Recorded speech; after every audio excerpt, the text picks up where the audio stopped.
Now we get to turn towards Europe and we get to look at some of the key data points that have come out over the last couple of days. And again, we're going to focus a little bit more on what did the GDP estimates say, what from Eurostat, and then we're really gonna hone in on Germany because we want to look at Germany as the bellwether for, they have recovered the most, they've seen the biggest increase, so we want to look at production, we want to see at orders, we want to see a lot of these different pieces. So just jumping right in, you can see the GDP estimates as we go through from 2019 into 2020.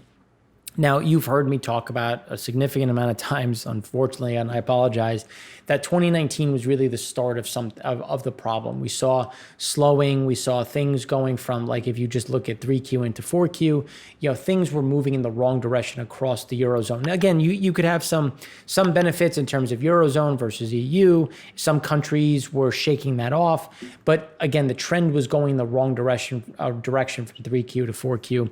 And then we saw that go from 4Q to 1Q, and 2020 continues to be the problem.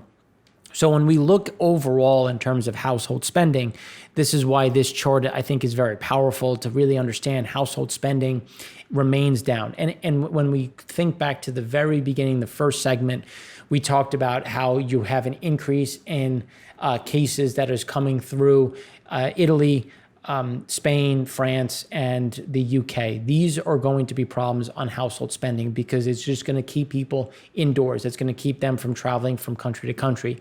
It's going to just limit the overall household spending. Now, government spending has increased. It'll continue to increase to try to backstop some of this, which, as we saw with the loans, as we've talked about in previous shows, when you see some of these Eurozone and the ECB coming back in trying to support, the exports, imports remain the bigger problem when we look at just the overall export level, which again is why we want to talk about more Germany, because they're a good bellwether for how all of Europe's going to look.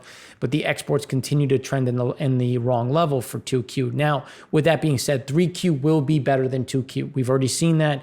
The numbers have gotten better. Production has gotten better. New orders have gotten better. So 2Q will be the low, but the problem is it's not going to be above 1Q. We're still going to see that pressure. And if you consider just where we were in 2019, the fourth quarter should have easy comps, because if you look at exports in the Eurozone for 2019, there was 0% growth. So you should be able to offset that versus some of these others. But again, the trend was going the wrong direction. Exports were falling, imports were falling. Now, when we turn to the European Union, you can see, again, something very similar.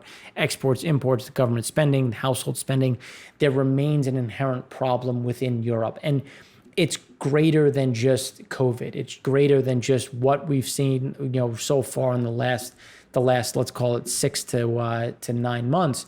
You have to consider, where were we in 2019 and where were we coming into the year? And we already had slowdowns in exports, imports.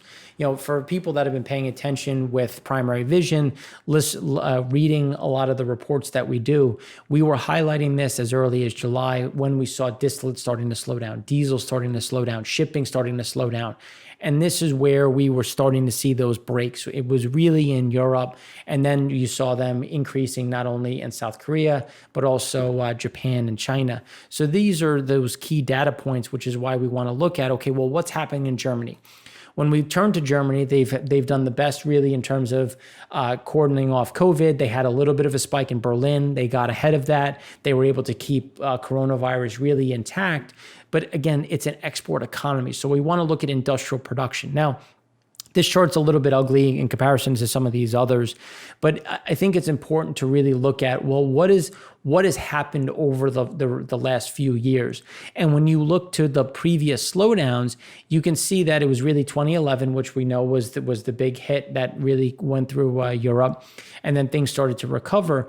Here, you set a new record as we go back to 1992, and in terms of the low, and then you had that nice snapback. But again, everything is starting to flatten out. Now, what we know is industrial production did get better in July. We did get some improvement, which we saw from this July movement. August will be a little bit better. Won't be as good as July in terms of the move, but again, it was still an improvement. You should see another step higher, but it will still be negative, which is going to be an inherent problem when you consider about, again, employment, exports. These are going to be those headwinds as we look at the European Union, because Spain has already gotten worse. GDP has already been revised down. Italy, Spain, again, Spain has been revised down. Italy and France continue to be the problem. Italy already had a debt problem, already had an overhang.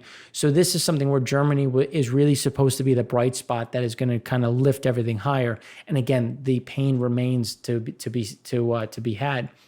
And that's when we start to look at German industrial production month over month, year over year, because we want to look at, okay, well, how are things going month over month? What are we getting better? Are we continuing to grow? And you can see that things are again, normalizing, but still improving. We're still above zero. We're still starting to see that come back. And again, it's a slow process year over year, even though 2019 was an easy comp, again, coming back to look at the year over year. As we look at 2019, 2019 was slower than 2018. You started to see some of this slowdown. You started to see this rollover, and you continue to see the pressure to the downside. Now, this means next year, the comps will be a lot easier, so we should see some growth, which is why we want to look at month over month and year over year. So again, the process is getting better, but the pace of it continues to be slow, continues to be this this long slog forward. So now when we turn to German manufacturing orders, the orders are so important because this is going to say, well, how much production are we going to get back? How much are we going to see this growth and some of this continuation in terms of hiring and into the export market? So obviously year over year, 2019 was much worse or getting worse versus 2018, but 2018 into 2017 was a hard comp. But 2019, again, into 2020 was a tough year. And 2020 continues to be a tough year, even when we look at the year over year. Things aren't as bad, but they continue to be problematic. And you should have expected to see a little bit of a snapback because you're going to fill that supply chain, and we're just not seeing that demand. Now, and that's when we look at month over month, things have slowed down. We've seen that month over month really start to pare back a bit, because those new order flows and the manufacturing order flows have slowed down. You're starting to see, again, that supply chain has been refilled, and you're just not seeing the downstream demand to really get some of that inventory to move out of the country or within the country or within the overall continent, which is going to remain that overall headwind. And that's when, now that we rounded it out, we talked about industrial production, we've talked about manufacturing, we've talked about new orders. Well, what's happening in the import-export world? So here you can see imports stepped up a little bit. Again, they're importing raw materials, they're exporting a lot of finished products.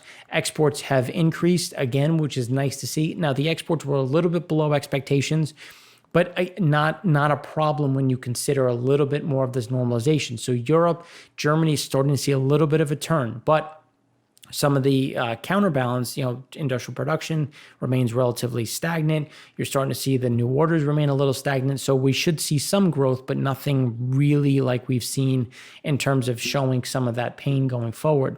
Now, the IFO Germany manufacturing business expectations did rise in August. And so, which means that we should see you should see exports increase again for August, which is, again, another positive move, just seeing a little bit more of a normalization. The problem is the overall European continent, based on the EU, Eurozone, there remains this overhang in terms of just overall strength. And now added weight is this Brexit. What is going to happen? Now we have an increased uncertainty in terms of how does that divorce look? What is that going to look like? Is there going to be a trade deal prior to expiration? Obviously, COVID got in the way. And again, the meeting of the minds just shows that there remains this impasse that is going to continue to weigh on the European Union, which will continue to kind of appear within the German data, especially as exports remain a problem. Just looking at the global construct in terms of where trade remains. So thanks for watching. I know we covered a lot today, so happy to take any questions or have any feedback. Would love to hear it. Going forward, we're going to have another quick update on the OPEC supply demand. That's going to be a shorter show, just looking at what are the OSPs. Then we're going to have a quick breakdown of India, China, what is happening there, what are some of the updates. EIA comes out tomorrow, so we're going to have our EIA show. And then obviously our favorite, the primary vision, Frac Spread Count. So thanks for watching. I'm Mark Rossano, founder and CEO of C6 Capital Holdings, coming to you from Primary Vision Network.